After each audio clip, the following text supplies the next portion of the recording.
kita akan memulai dengan materi pada pagi hari ini tentang pengetahuan manusia dan budaya Papua, strategi dan siasat pembangunan wisata budaya di Provinsi Papua Barat oleh narasumber Bapak Adolf Ronsumbre.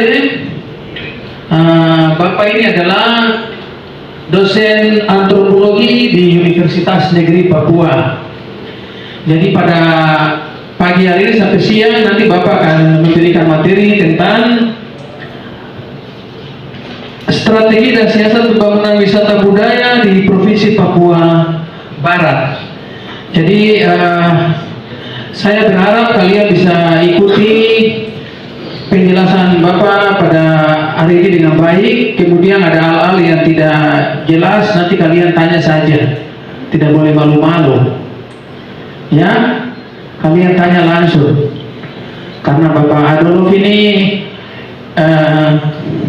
seorang dosen antropologi, jadi dia punya pengetahuan yang cukup untuk bisa menjelaskan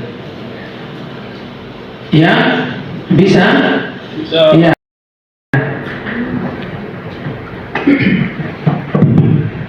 Oke, baik, terima kasih. Selamat pagi dan salam sejahtera untuk kita semua.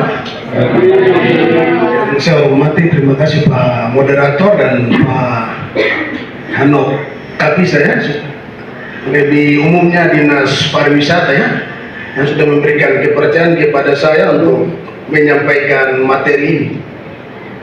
Jadi peserta ini asal sukunya dari mana semua? Doreni. Semua di Mansinam ya. Betul, tadi saya coba tanya Pak Dunduren ya. Oke. Lalu saya diberi informasi untuk memberikan materi, sehingga saya duduk dan membayangkan materi apa yang pas untuk pemandu wisata budaya. Jadi saya sampai pada judul yang untuk kita renungkan ini. Dan sebelum saya masuk ke judul ini, saya berharap kita dalam suasana santai, serius, dan semangat untuk ikuti ini. Suasana santai saja. Yang terpenting saya memberi bekal kepada Anda yang sebagai wisata budaya. Kalau kegiatan-kegiatan seperti ini baru pertama kali ya? Iya? Iya. Oke, saya juga tanya, kelihatan baru pertama kali ya? Oke. Mudah-mudahan materi ini bisa menjadi bekal pengetahuan yang tersimpan di memori kita. Jadi saya coba keliling Papua Barat ini, dan ada satu filosofi hidup kita di Papua Barat ini. Jadi tong bicara saja masalah, apalagi tidak bicara. Makanya tong harus bicara-bicara supaya tidak masalah. Karena tong bicara saja masalah, apalagi tidak bicara. Kan cara panggil orang bicara jadi. Makanya tuh harus sebagai pemandu wisata budaya ini harus kan bicara terus, bicara. Sehingga ini kegiatan baru pertama ya. Dan bekal yang saya akan berikan pada hari ini, saya beri judul Pengetahuan Manusia dan Budaya Papua. Jadi ini strategi dan siasat pembangunan wisata budaya. Dalam berbagai event-event internasional, nasional, ketika saya sebagai presentasi, saya katakan bahwa membangun Papua, strategi dan siasatnya itu paham manusia dan budaya. Paham manusia dan budaya. Jadi Anda sebagai wisata budaya ini saya berharap juga paham tentang manusia dan budaya Papua. Makanya saya tanya asal suku dari mana, saya Doreni semua ya. Strategi. Jadi kalau saya logika begini, kalau dalam dunia sepak bola, di Papua itu bicara sepak bola. Kalau sepak bola, pelatih itu dia bicara strategi, karena dia tidak berhadapan dengan pemain, atau dia tidak ada dalam lapangan, dia di luar. Kalau yang siasat itu pemain, karena dia berhadapan dengan lawan, musuh, teman, dia berhadapan. Jadi kalau logikanya kadang-kadang bahwa pelatih bicara main, latihan lain, main lain, hasil lain, akhirnya kelainan. Sehingga kalau tom bicara di ruangan ini berarti tom bicara strategi. Tadi Bapak Moderator sampaikan sebentar praktik Mansinam itu baru siasat, karena tom berhadapan langsung dengan objeknya. Jadi di tom atur strategi. Jadi kalau TNI Polri orang sebelum turun lapangan atau strategi di ini itu 75%. Kalau di lapangan itu hanya 25% saja. Jadi kekuatan mereka di strategi. Oke, pengetahuan manusia dan budaya Papua dulu. Ini strategi dan siasat pembangunan wisata budaya. Ini saya kasih materi secara umum dan konkret, baru nanti menurut saya lebih banyak kita diskusi.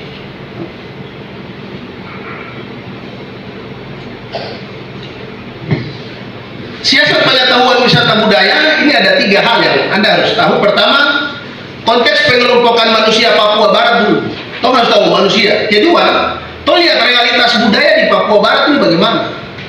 Nah, nanti ketiga baru konsep tentang cagar budaya.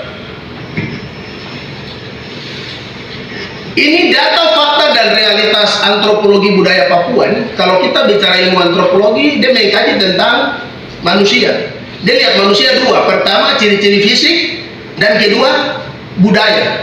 Nah, ini kita bicara yang budaya.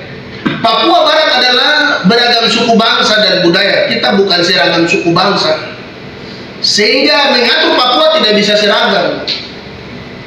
Kita tidak bisa pakai ukuran orang Doreng menilai suku Arfak, tidak bisa. Setiap budaya memiliki makna dan nilai tersendiri. Kedua, urutan eksistensi di bumi ini manusia ada duluan, suku bangsa. Ini agama baru ada 5 Februari 1855. Apalagi negara baru ada 17 Agustus 1945. Ini konteks pengelompokan manusia Papua Barat dulu. Pertama, individu yang kita sebut dengan orang asli Papua. Nah, saya orang asli Papua. Orang asli Papua. Dengan ciri-ciri antropologi berambut keriting, kulit hitam. Kalau bagian dalam disebut apa? Genotifik bagian dalam. Toh kebanyakan Papua golongan darah O semua. O. Frekuensi darah, golongan darah, indeks tengkorak, toh bentuk kepala semua mirip-mirip. Kecuali nanti perkawinan sila boleh keluar. Nah, individu ini bersatu antara laki-laki dan perempuan itu membentuk namanya keluarga. Jenis masyarakat paling kecil dan sederhana terdiri dari suami, istri, dan anak mereka. Nah, nanti gabungan dari keluarga-keluarga itu ya membentuk kawanan, klan atau marga. Jadi ini identitas orang Papua, marga. Dari marga, kamu bisa tahu dia asal dari mana. Gabungan dari kawanan, klan, marga itu yang disebut suku bangsa.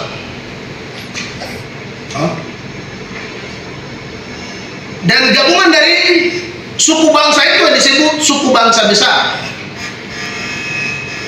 Suku bangsa besar. Bagaimana ada ini? Ini pengelompokan manusia Papua ini. Sehingga dari dulu sampai sekarang orang Papua paling punya marga, dia punya nama suku, punya marga. Itu identitas. Nah, ini buku ini saya tulis suku bangsa, ensiklopedia suku bangsa seluruh di Papua Barat. Jadi kita di Papua Barat ini kita harus tahu. Lembaga budaya saya tidak punya data ini. Toh bicara manusia budaya tapi tidak ada datanya. Nah, kita di Papua Barat ini sebelum pemekaran Provinsi Papua Barat Daya ini kita ada 80 suku bangsa, merupakan gabungan dari 1472 marga. Jadi mau paham Papua, paham itu, ada 80 suku bangsa. Nah, ini persebaran suku bangsa di Provinsi Papua Barat. Jadi setelah pemekaran kita tinggal ini. Jadi Anda lihat di Papua Barat itu cirinya ada 3 pengelompokan manusia. Suku besar, suku, marga. Suku besar itu gabungan dari suku. Suku gabungan dari marga-marga. Sambil contoh, disebut suku Arfak karena gabungan dari 4. Atau boleh meyaso. Cek tidak ada suku bangsa besar di Papua Barat. Papua Barat tidak ada lagi. Kalau di Papua Barat Daya ada sebelum pemekaran. Mega gabungan dari 3. A3, Aifat, Atino, Ayamadu. Selain itu tidak ada. Selain itu hanya suku langsung marga. Contoh, suku Sumuri di Teluk Bintuni. Dia gabungan dari suku Sumuri, gabungan dari 18 marga. Suku Abul di Tambrak 12 Jedeng Yenjau, Yeglo, Yesnat, Yengrem, Yekese, itu Yeye. 12Y. Nah, kalau Doreri suku langsung marga, suku marga. 9R 1B Burgos dia itu Burgos. RR semua. Untuk Sayo, untuk Fabi, pengelompokan ini. Dia pengelompokan ini. Kita hanya satu suku besar. Suku besar apa? Makanya Bapak Domingus Manajan kan kepala suku besar apa? Kepala suku besar apa? Karena dia gabungan dari 4 ini. Kalau suku yang suka menyebar di Pegunungan Arfak adalah suku Sow, suku Sow. Kalau di Pegunungan Arfak dia nama Sow.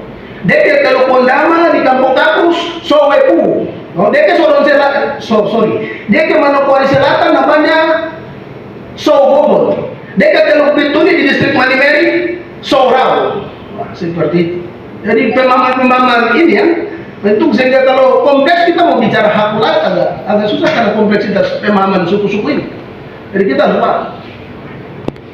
Jadi kita setelah pemekaran Papua Barat Daya ini jumlahnya suku bangsa tersebar di, kita belum ada kota ya, 7 kabupaten. Jadi suku bangsa besar 1 Arfak. Suku bangsa 42, kita sekarang 42. Kawanan marga 701. Marga 701. Ini kita paham betul manusia ini. Barangkali macam hal begini sederhana, tapi mungkin MRP lembaga apa? Lembaga masyarakat adat di Wanatau itu tidak paham pengelompokan seperti ini. Nah ini mau bicara sampai di pemekaran juga bicara seperti ini. Jadi kalau semua pemekaran, apakah sudah ada rapat internal di Kaimana 8 suku ini sudah bicara ke belum? 296 adan sudah bicara ke belum? Lalu tiba-tiba langsung rekomendasi bicara pemekaran. Jadi data begini penting untuk mau bangun apa saja. Makanya saya bilang tadi, mau bangun Papua paham manusia dulu pengelompokan ini. Pengelompokan seperti ini tidak ada di planet mana suku bangsa yang ada di planet dunia ini tidak ada. Mungkin orang Jawa tidak ada. Makanya mudah urus lopu tanah. Kalau kompleks begini, nah kalau diundang mau umpama Sowepu, itu mau sebutnya orang apa? Tapi lopu tanah di situ. Atau orang Dorel ini kalau sistem bilangan sama dengan orang Biak, tapi tidak bisa sebut orang, mereka orang Biak. Karena 2 hal. Orang Dorel sudah tidak bisa kembali ke Biak. Karena apa? Sudah tidak punya tanah di sana. Kedua, sudah tidak kenal garis keturunan. Dong harus hidup di Dorel. Sehingga sistem politik pengakuan 2009 Bapak Robert Rumbepan mengaku secara politik bahwa salah satu suku. Tapi ini bukan keunggulan orang Biak. Orang Biak tidak pintar bahwa dia memasuki suatu wilayah, bukan dia menaklukkan itu. Bukan ada orang hidup baru dia usir, tidak. Dia ke wilayah-wilayah kosong. Yang tak berpenghuni, tak bernama. Dia tiba dan dia memberi nama. Menukwa. Nah, kalau di sini masih 6, kalau di Tambrau Pulau 2 Nyosu. Itu tidak bisa penaklukan karena kemanusiaan juga tidak bisa usir orang, dia masuk kosong. Di Raja Ampat itu sudah tidak bisa kembali lagi. Hanya satu marga Doreri yang hilang, marga Sobiar. Marga Sobiar kalau kita baca FCK. Ini pemahaman menurut saya ada di pikiran siapapun juga. Oke, lanjut. Nah, ini unsur-unsur suku bangsa. Memiliki nama, manusia, budaya, wilayah, kedaulatan, pengakuan. Hubungannya dengan kita bicara cagar budaya, ini kita bicara wilayah. Siapa punya wilayah itu, cagar budaya itu. Jadi unsur-unsur ini. Jadi kalau tidak, potensi konflik. Level negara umpama Pulau Langitan dan Sipadan, itu konflik antara Indonesia dengan Malaysia. Atau Raja Ampat dengan Provinsi Maluku umpama kan bicara tentang hak wilayah, pulau saya. Jadi terkait dengan cagar budaya, kita bicara wilayah. Itu saya punya wilayah dong bangun cagar budaya di Macinang. Itu suku apa, marga apa? Karena kita di Papua sebagian besar tanah milik marga. Jadi kalau marga umpama satu tanah rumrone kau tidak bisa datang. Aku sendiri kau tidak bisa campur saya. Ini saya internal. Kedaulatan, pengakuan. Nah, pertanyaan begini, apa yang dapat kita pelajari dan bagaimana cara mempelajari satu suku bangsa? Nah, pintu masuknya tadi kita bicara budaya, kita bicara budayanya, kita bicara budaya. Nah, ini Insinyur Soekarno bilang bahwa budaya adalah kekuatan, sebenarnya power. Power satu suku bangsa itu dua, manusia dan budaya. Pelajari dia. Otto dan Gessler saja mau ke Mansinam, dia belajar etnografi, antropologi di Jakarta, Batavia, namanya dulu 1 tahun, pelajari. Bagi mereka lokasi tidak penting, tapi manusia siapa yang saya kuasai di Papua, itu penting. Lokasi tidak begitu penting, manusia siapa? Nah, dong baca-baca begini aja. Abad ke-15, Profesor Lapian, dia tulis orang laut, raja laut, bajak laut. Siapa raja laut waktu itu? Fakta menunjukkan orang dia. Lo menjalankan. Makanya di dalam bayangan mereka menguasai Papua ya, kuasai orang ini. Dia bermukim di mana? Dia lebih banyak di Manaswari. Kalau kita baca buku FCK Majet Mata Kita, kalau Raimuti itu disebut Mansinam Bemo, Mansinam yang putus. Mansinam yang putus di sana. Nah, harus kuasai orang ini. Kalau kami kuasai orang ini, kan kuasai Papua. Jadi saya kembali terkait dengan Anda sebagai pemandu wisata.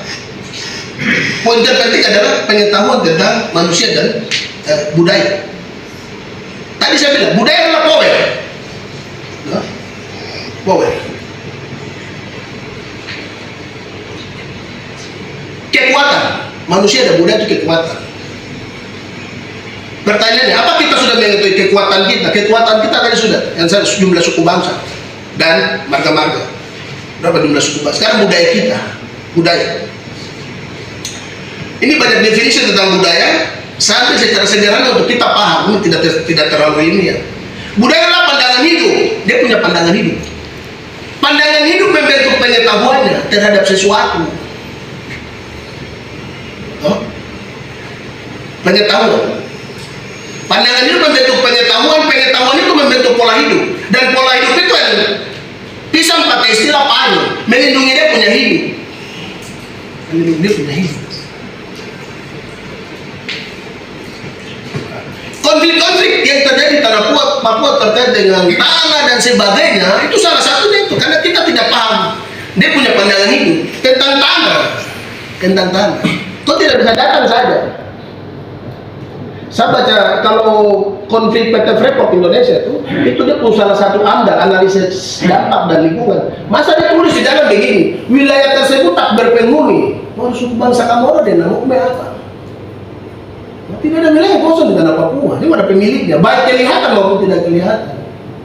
Ini budaya, pandangan hidup. Pandangan hidup membentuk pengetahuannya, pengetahuan membentuk pola hidup itu yang melindungi dirinya. Itu budaya.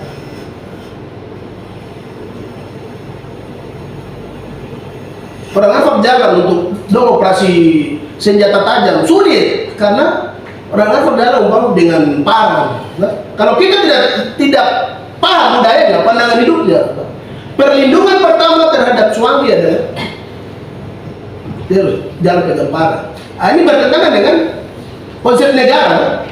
Oh, harus operasi senjata tajam, tidak bisa karena tidak paham budayanya. Jadi pembangunan apapun harus paham manusia dan budaya sebagai pandangan hidupnya. Pandangan tentang apa saja. Sampai contoh wilayah-wilayah sakral. Wilayah-wilayah sakral memang itu bisa dijadikan juga sebagai cagar budaya karena wilayah tersebut menurut masyarakat bermakna dan bernilai. Nah, umpama perusahaan dia masuk, bagaimana? Perusahaan dia masuk bisa konflik karena ini konsep beda. Kan tidak ada penunggu di sini, mana? Tidak ada penunggu di sini.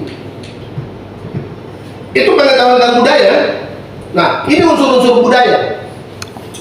Bahasa, sistem pengetahuan, organisasi sosial, mata pencarian, teknologi, peralatan hidup, religi, kepercayaan, dan kesenian. Ini kita bicara budaya ini. Jadi pariwisata dan kebudayaan. Kalau pariwisata itu dia tarik orang datang, wisatawan. Sederhana begitu Pak Moderator. Dia tarik orang baru tanda petik jual dengan budaya. Macam di Bali, Pak, jual dengan budaya. Ekspresikan kesenian seluruh tempat-tempat dalam bahasa lokal. kesenian, ya betul dengan kesenian, tarian, nyanyian. Jadi connect langsung pariwisata dan budaya. Nah, ini konsep cagar budaya. Jadi kalau cagar budaya ini coba kita lihat konsep negara. Kalau negara dia atur konsep cagar budaya ini, kalau ini pengetahuan bagi kita. Dalam Undang-Undang Nomor 5 Tahun 2017 tentang pemajuan kebudayaan. Nah, dia bilang bahwa ada 10 objek yang harus dilindungi, dan yang ke-11 adalah cagar budaya. Cagar budaya harus dilindungi, didokumentasikan, dikembangkan. Terus ada Undang-Undang Nomor 10 Tahun 2009 tentang kepariwisataan. Ada juga. Terus yang khusus untuk cagar budaya ini Undang-Undang Nomor 11 Tahun 2010 tentang cagar budaya itu diatur. Dan poin penting diatur 5. Benda budaya, bangunan budaya, benda cagar budaya, bangunan cagar budaya, struktur cagar budaya, situs cagar budaya, kawasan cagar budaya. 5 diatur. Oleh sebab itu katakan begini, saya pernah sebelum dinas ini merger 2011, apa yang ditulis akan abadi. Jadi ini konsep cagar budaya. Sebagai pemandu, saya dapat informasi dari Pak Moderator, sebentar nanti ada praktek langsung di Manjenar. Jadi kalau cagar budaya ingat ya, sesuatu ini kita bicara benda. Kalau kita bicara cagar budaya, sesuatu bermakna di Papua nih, mungkin di Indonesia juga bisa bilang di Papua, karena diberi makna, ada ceritanya, ada kisahnya. Sesuatu kalau tidak ada cerita, tidak ada maknanya, tidak ada. Kalau sesuatu di suatu tempat tidak ada cerita, orang membangun cerita baru. Karena pemaknaan ada pada cerita. Coba kan dia lihat tubuh saja, itu salib saja, tidak bermakna apa-apa, itu salib saja membangun. Tapi ada cerita, oh bangun sumur ini pertama. Itu pemaknaan ada di situ. Nah ini beberapa contoh ini ya, situs cagar budaya Tugu Mancinang. Kalau saya bicara begini kan tidak bermakna, harus ada ceritanya. Saya tuh segala sesuatu saya kan berdasarkan hasil pikiran saya. Jadi ini foto-foto saya semua ini. Ada kuburan residen di Brawijaya sini. Ini pendaratan Injil di Manokwari Selatan. Ada daftar nama-nama itu. Kalau tidak salah di Mupi ke sana sedikit, sebelum Mupi, sebelah kiri.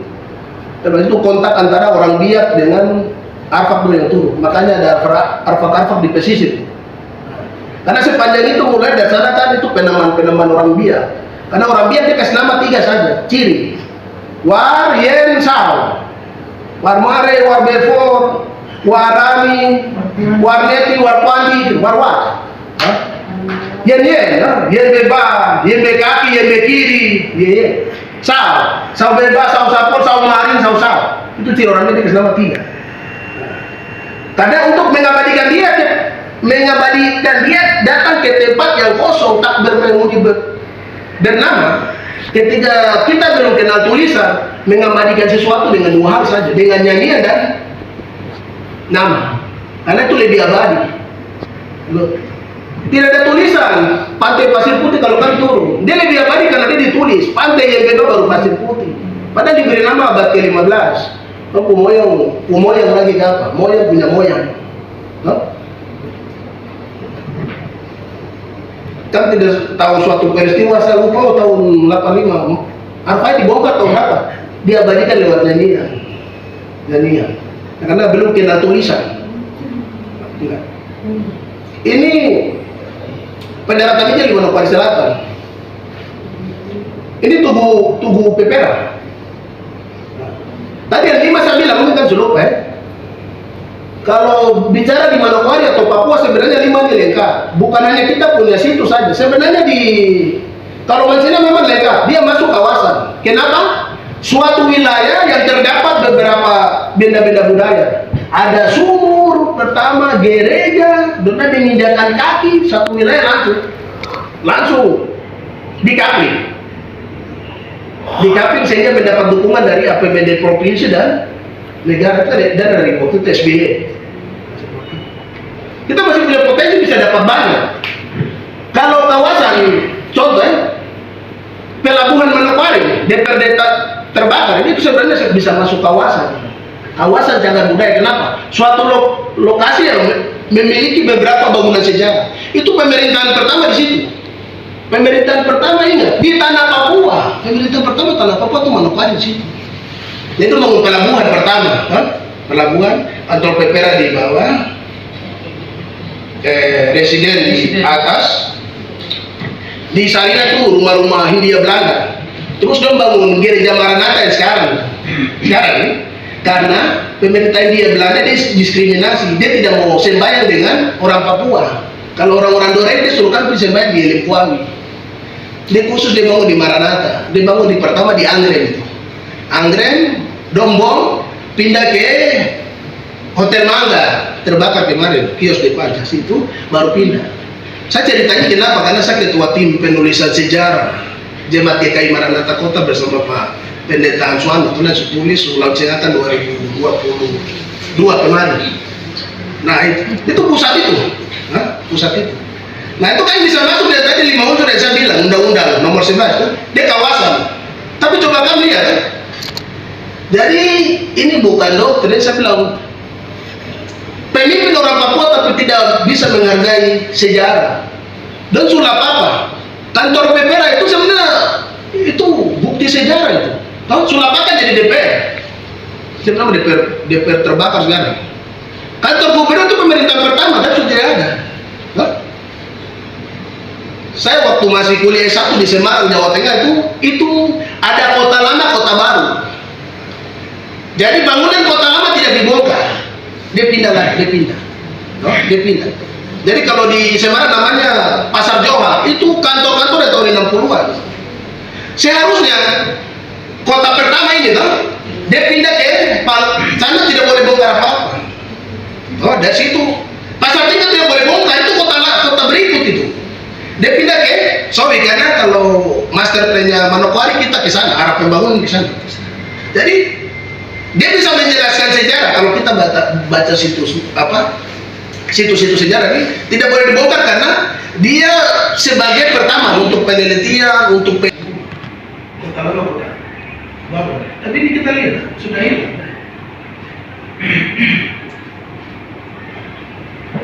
Kuburan dia kan ada beberapa sedih dan saya ke situ ada satu pemilik hak layak yang berperan memberi izin untuk pembangunan gereja dan sebagainya, Bapak Mansi. Ini Tunggu Gunung Meja, ini Erikson dan Reed ya. Ini adalah dua sendiri yang mati saya dibunuh di Kebab. Terima kasih untuk waktu yang diberikan kepada saya. Nama saya yang Bruno.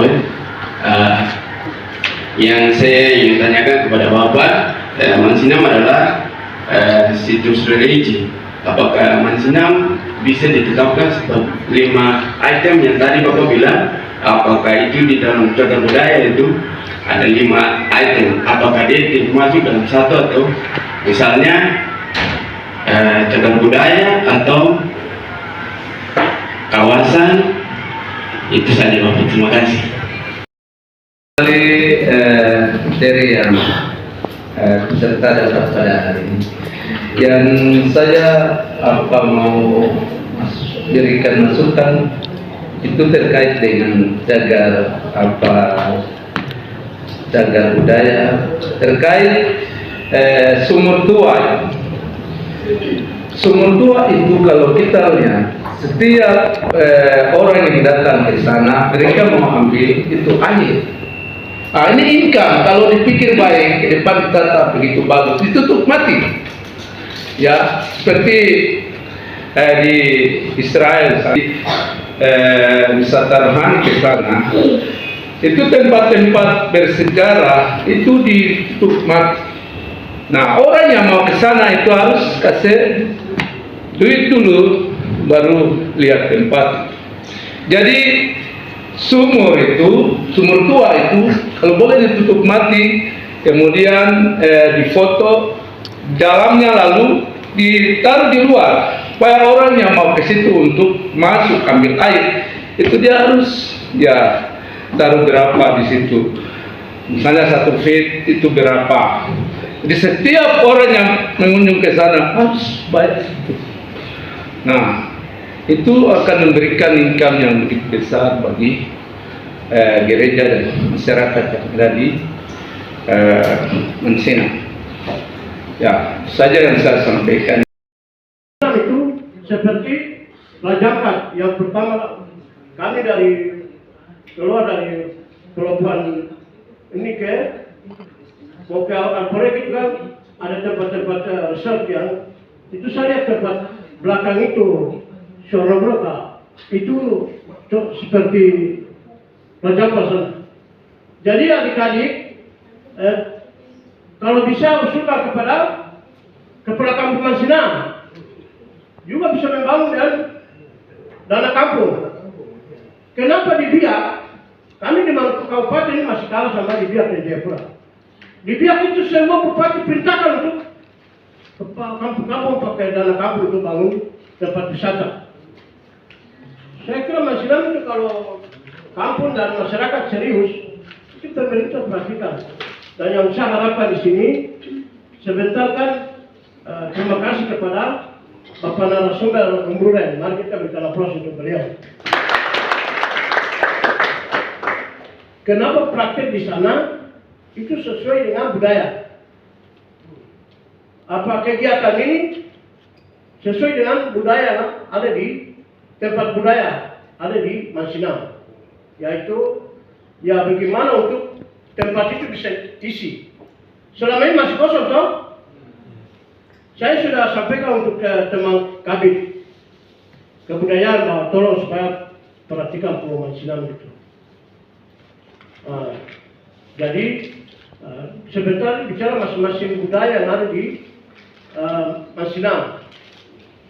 Itu yang kita dan nanti kita kembangkan untuk itu.